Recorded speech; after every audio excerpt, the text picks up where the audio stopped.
I'm Algebra Annie, and I'm here to help you be successful in your algebra class. If it doesn't challenge you, it doesn't change you. Fred DeVito. Our learning targets today are: I can solve inequalities that contain variable terms on both sides. Now we're going to be solving inequalities with variables on both sides. So we're going to solve this inequality, and then we need to graph it.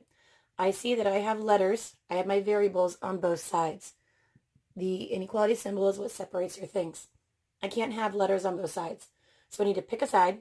Doesn't matter which side you pick, just pick a side and put the variables on that side. I want my variables over here on the left, which means I need to get rid of these positive 3x's. How do you make a positive 3x just up and disappear? We pair it with a negative 3x. A positive x minus 3x is a negative 2x, is less than a positive 3x minus 3x turns to 0. That's how it just up and disappeared. And we're left with that positive 8. Now we can go ahead and solve this like we normally do. I see that I am supposed to be multiplying, so we undo multiplication by division. So I'm going to divide both sides by the negative 2. That needs to go away. I divided, so I need to stop and think. Did I divide by a positive or a negative? Because I divided by a negative, which means I need to reverse my inequality symbol. So the inequality needs to point the other direction because I divided by a negative. Negative 2 divided by negative 2 turns to 1, so I'm left with x is greater than 8 divided by negative 2 is a negative 4. So I'm going to graph x is greater than negative 4. So here is my number line. Negative 4 is the number in question. It is not equal, so it is open and not colored in. I need a few to the right, and I need a few to the left. I need numbers bigger than negative 4. Well, I know 0, or any positive number, would be bigger than any negative. And the positives are in this direction, so I'm going to color that way. And I am done. So moving on to the next problem, I still see variables on both sides. I can't have variables on both sides. Pick a side. It doesn't matter what side, just pick one and make sure that the variables are the only ones on that side.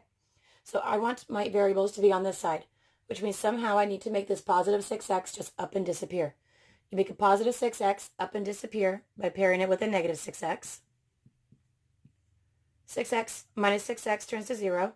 I'm left with my negative 1 is less than or equal to 3.5x minus 6x is a negative 2.5x, and this is plus 4. Now over here, I see both variables and numbers. If this were an order of operations problem, the first thing you would have done was multiplied, and then you would have taken care of the added 4. We have to do our order of operations backwards. So the first thing I'm going to do is take care of this added 4. So you pair a positive 4 with a negative 4 to make it up and disappear. Negative 1 minus 4 is a negative 5. Is less than or equal to, I didn't do anything to that x, so it's still a negative 2.5x. A positive 4 minus 4 turns to 0. That's how it up and disappeared. And you solve for x. X is stuck to negative 2.5 by multiplication. You undo multiplication by dividing. Or divide both sides by the negative 2.5 that needs to go away. You divided. So you need to stop and think, did I divide by a positive or a negative? If it was negative, you need to reverse the inequality symbol. So my inequality symbol is now faced the other direction. Negative 5 divided by 2.5 is a positive 2. Negative 2.5 divided by negative 2.5 turns to 1, so I'm left with x. So 2 is supposed to be greater than or equal to x. So I'm going to graph that number line. X is the number in question. It is equal, so it's closed and it is colored in. We need to graph a few to the right, and we need to graph a few to the left. 2 is supposed to be larger than all the numbers that I colored. So just come up with 1, and you know what direction to go. 2 is bigger than 0. So I know I'm supposed to color in the direction of 0. If you have a hard time reading it with the variable on the right, flip it so it's on the left. So this would have been x compared to 2, so I flipped their sides. Inequality was pointed to the x. Inequality is still pointing to the x. If this is the easier one to read, then read and graph that one. These are the same answer. So all the numbers that are smaller than 2. Well, I know 0 is smaller than 2. Well, that's why I ended up graphing in the 0 direction. Same answers, just different ways of reading them. Same exact graph. And you're done. So this is our next problem. And if you separate your sides like we used to do, I see that I actually don't even know what I have on this side. I know I have 6 groups of something. So first we need to figure out what we actually have. So you have to distribute the 6 into the entire parenthesis. So 6 times 1 is 6. 6 times a negative x is a negative 6x. That was a less than symbol, and this is 3x. I can now actually see what I have. I see that I have variables on both sides. I don't want variables on both sides. I only want on one. So pick a side. Doesn't matter what side. Just pick a side and make sure all the x's are on that side. I want them on this side, which means I want this negative 6x to up and disappear. What do you pair a negative 6x with to make it just up and disappear? I pair it with a positive 6x. So I have 6. A negative 6x plus 6x turns to 0. It really did up and disappear. Is less than 3x's plus 6 more x's gave me 9x's. I want the x to be by itself. X is connected to 9 by multiplication. We undo by dividing. And the 9 is the thing that needs to go away. You just divided by a number.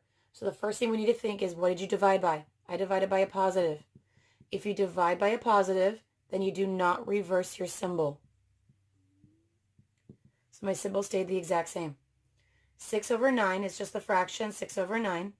9 divided by 9 is 1, so I'm left with x. I need to simplify my fraction.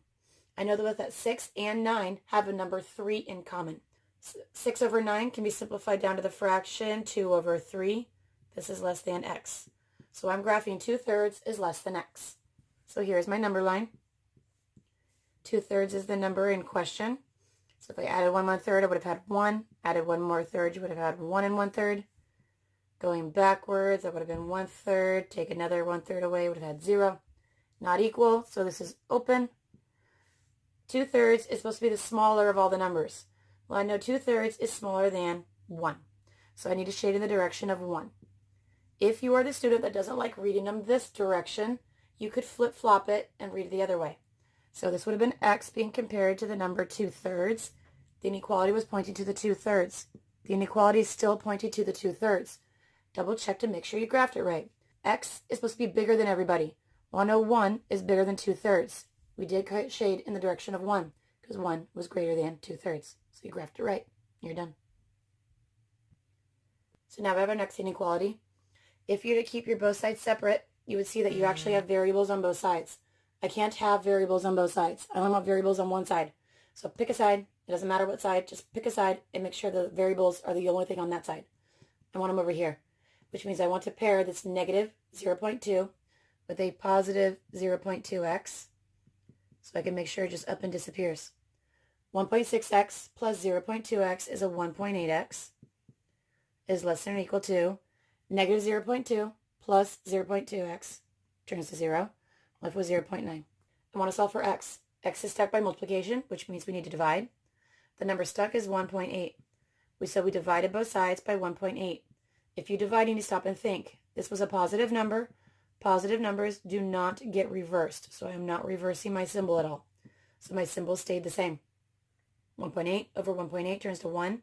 So I'm left with x is less than or equal to 0.9 divided by 1.8 is 0.5. So I'm graphing x is less than or equal to 0.5. So here's my number line. 0.5 is right here. 0.5 is the same thing as a half. So counting by halves, then I would have had 1. And then I would have had 1.5. Going backwards, I would have had 0. And then I would have had negative a half. 0.5 is the number in question. It is equal to, so it is a colored in closed circle. Looking for all the numbers smaller than 0.5. Well, I know 0 is smaller than, so I'm going to shade in the direction of 0. And you're done. So our next inequality, I see 5 groups on one side, and I see 3 groups on the other side.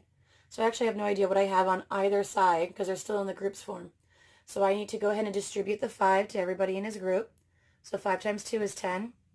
5 times a negative r is a negative 5r. So I now know what I have on my left. Going to my right, I have 3 groups of r, so 3 times r is 3r.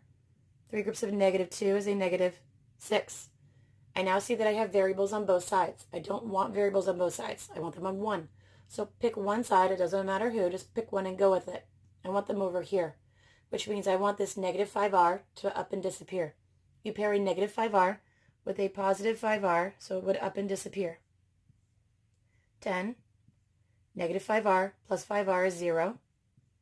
3r's plus 5 more r's is 8r's, and this is negative 6 minus 6. If this were an order of operations problem, the first thing you would have done was multiplied, and then you would have done with the negative 6. We have to go backwards to solve. So the first thing we need to do is pair this negative 6 with a positive 6. So I have 16 is greater than or equal to 8r. Negative 6 plus 6 turns to 0.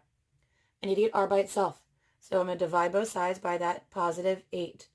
You divided, so you need to stop and think, is this a positive or is this a negative? If it is positive, you are not reversing your symbol at all. So my symbol stayed the same. 16 divided by 8 is 2. 8 divided by 8 is 1, so I'm left with 2 is greater than or equal to r. So here's my number line. 2 is the number in question.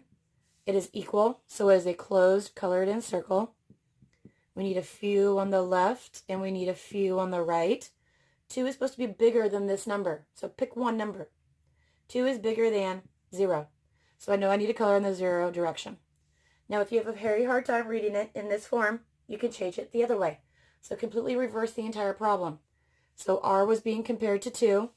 The inequality was pointing to the r. Inequality is pointing to the r.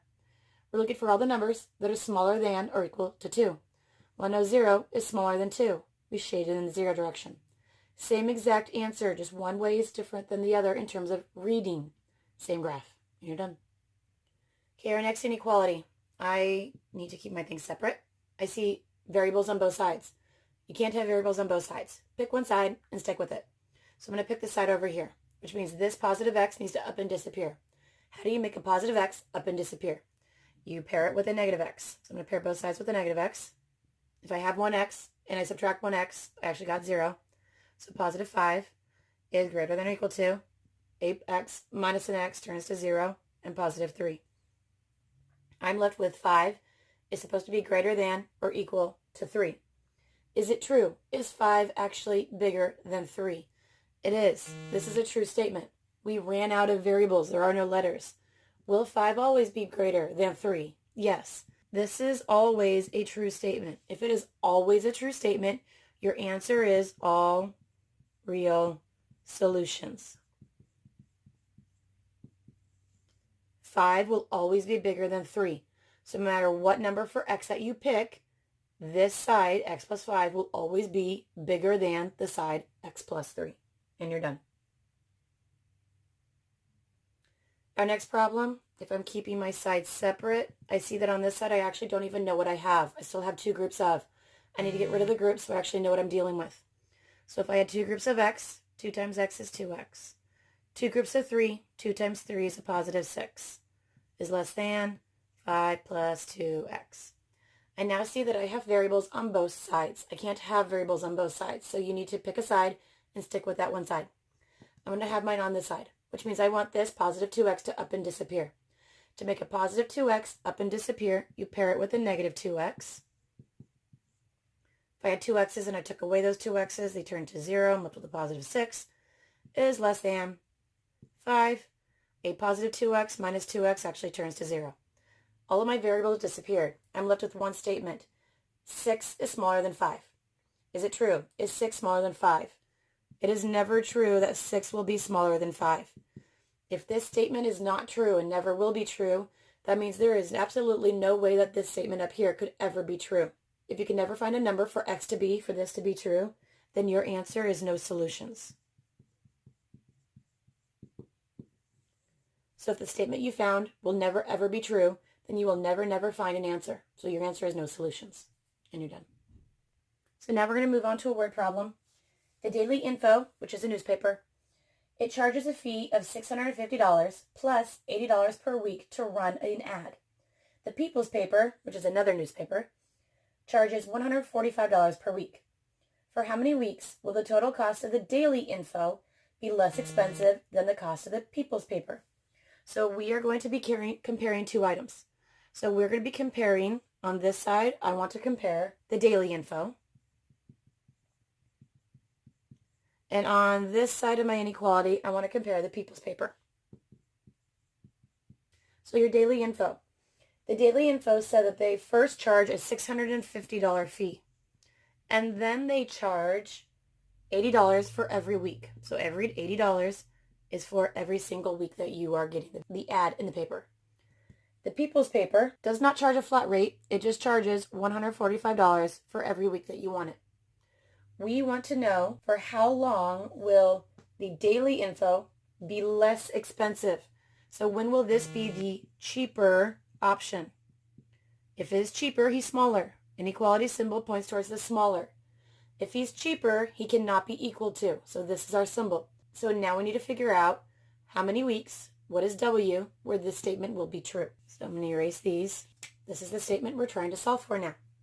So keeping my inequality symbols separate, I see variables on both sides. I don't want variables on both sides. I want them only on one. So pick one side and stick with it. I want them on this side. So I want this positive 80W to up and disappear. You pair it with a negative 80W to make it up and disappear. And I do a thing with the 650. Positive 80W minus 80W turns to 0, less than 145W minus 80W is 65W. And with the W by itself, he's stuck by multiplication. You undo multiplication by dividing. The number stuck was the 65, so I'm dividing by 65. Before you go anywhere, you need to stop and think. I just divided by a positive number. If you divide by positive, you do not reverse. So we are not reversing the inequality symbol. So the inequality stays the same. 650 divided by 65 is 10, is less than 65 over 65 turns to 1, so you're left with W. So 10 is less than W, or flip-flop it, inequality open to the W, inequality open to the W. For any week over 10, your daily will be cheaper than your people's paper. So what is our final answer? W had to be over 10. So if you run an ad for more than 10 weeks, the daily info is cheaper. And you're done. What did we learn today? I can solve inequalities that contain variable terms on both sides, and I look forward to seeing you tomorrow in class.